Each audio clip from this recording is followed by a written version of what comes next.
Assalamualaikum warahmatullahi wabarakatuh.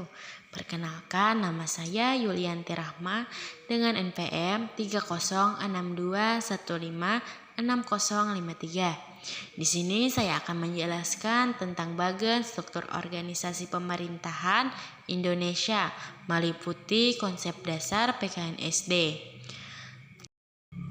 Selanjutnya bisa kita lihat struktur organisasi pemerintahan Indonesia. Yang pertama, Undang-Undang Dasar 1945. Selanjutnya, lembaga legislatif. Lembaga legislatif merupakan lembaga atau dewan yang mempunyai tugas serta wewenang membuat atau merumuskan undang-undang dasar yang ada di sebuah negara. Selanjutnya, tugas dan wewenang MPR. Yang pertama, mengubah dan menetapkan undang-undang. Yang kedua, melantik presiden dan wakil presiden. Yang ketiga, menetapkan tata tertib dan kode etik MPR.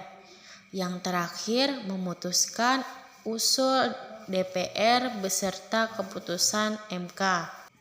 Selanjutnya, tugas dan wewenang DPR. Yang pertama, mengerap atau menghimpun, menampung, dan menindaklanjuti suara rakyat. Yang kedua, memberikan persatuan pada presiden untuk menyatakan perang atau membuat perdamaian dengan negara lain. Berikutnya, tugas dan wewenang DPD. DPD sebagai lembaga perwakilan daerah yang berkedudukan sebagai lembaga negara yang dipilih melalui pemilihan umum dan memiliki tugas dan wewenang diantaranya mengajukan rencana undang-undang yang berkaitan dengan otonomi daerah, hubungan pusat dan daerah. Selanjutnya, lembaga eksekutif. Lembaga eksekutif merupakan lembaga yang memegang kekuasaan melaksanakan undang-undang, penyelenggaraan urusan pemerintah, serta mempertahankan tata tertib dan keamanan, baik di dalam maupun di luar negeri. Selanjutnya, presiden. Tugas dan wewenang presiden dan wakil presiden. Yang pertama, Presiden Republik Indonesia memiliki wewenang sebagai kepala negara dan kepala pemerintah. Kedua, selain itu, presiden akan mengatur seluruh anggaran atau belanja negara dibantu oleh Wakil Presiden Republik Indonesia. Ketiga, masa jabatan presiden dan wakil presiden ialah 5 tahun dan dapat dipilih kembali untuk 1 periode. Selanjutnya, pemerintahan daerah provinsi dan pemerintahan daerah kota.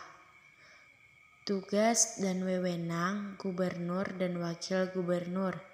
Yang pertama, memimpin penyelenggaraan pemerintahan daerah provinsi berdasarkan kebijakan yang ditetapkan bersama DPRD.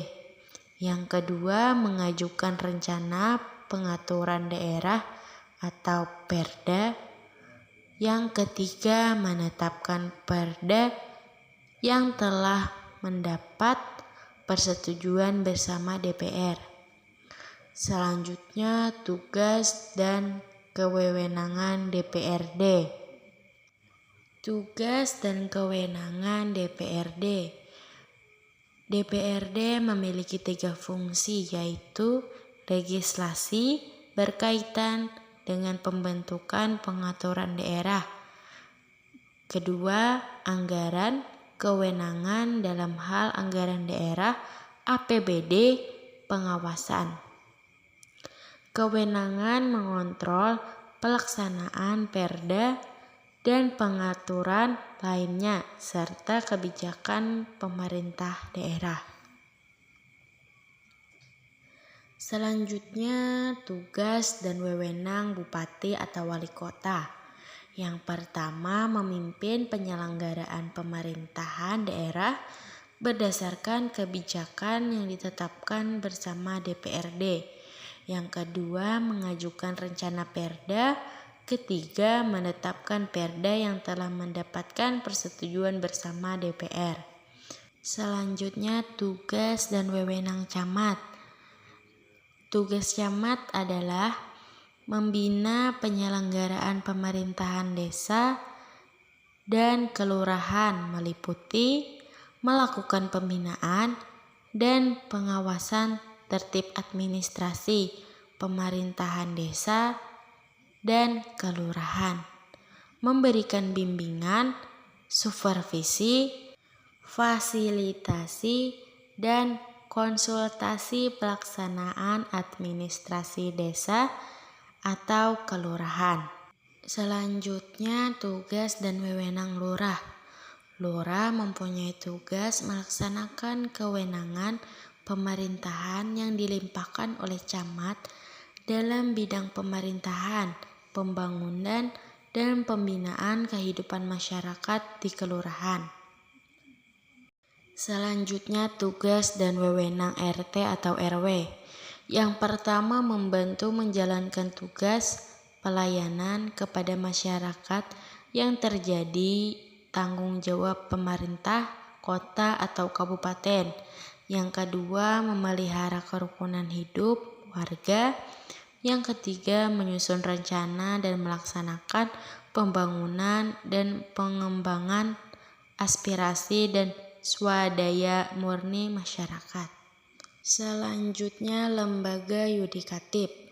Lembaga yudikatif merupakan sebuah lembaga pemerintahan yang fungsinya mengawasi penerapan Undang-Undang Dasar dan hukum yang berlaku di sebuah negara. Selanjutnya, tugas dan wewenang Mahkamah Agung.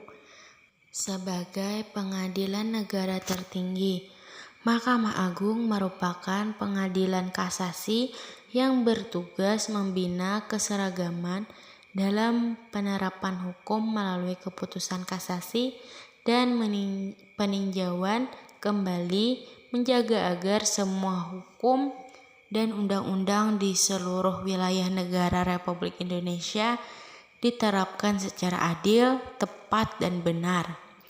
Selanjutnya, tugas dan wewenang Mahkamah Konstitusi.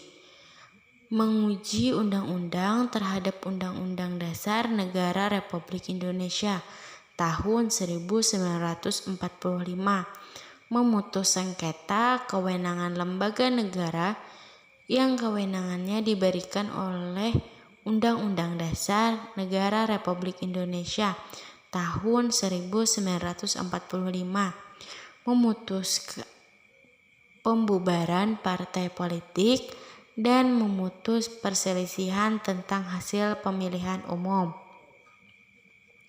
Selanjutnya, tugas dan kewenangan Komisi Yudisial.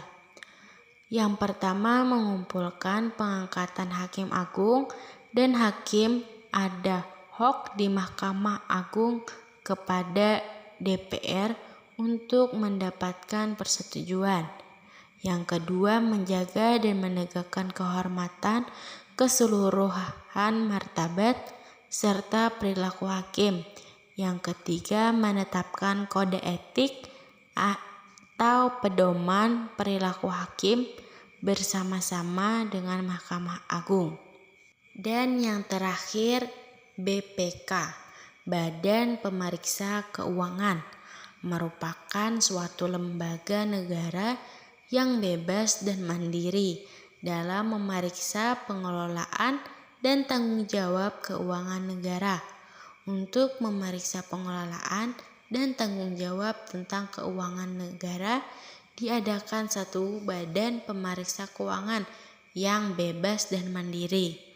Tugas dan wewenang BPK yaitu memeriksa pengelolaan dan tanggung jawab keuangan negara, badan pemeriksaan keuangan, masuk dalam kategori lembaga yang mandiri dan bebas. Pernyataan ini tercantum dalam Undang-Undang 1945. Sekian penjelasan dari saya. Salah hilap mohon maaf. Assalamualaikum warahmatullahi wabarakatuh.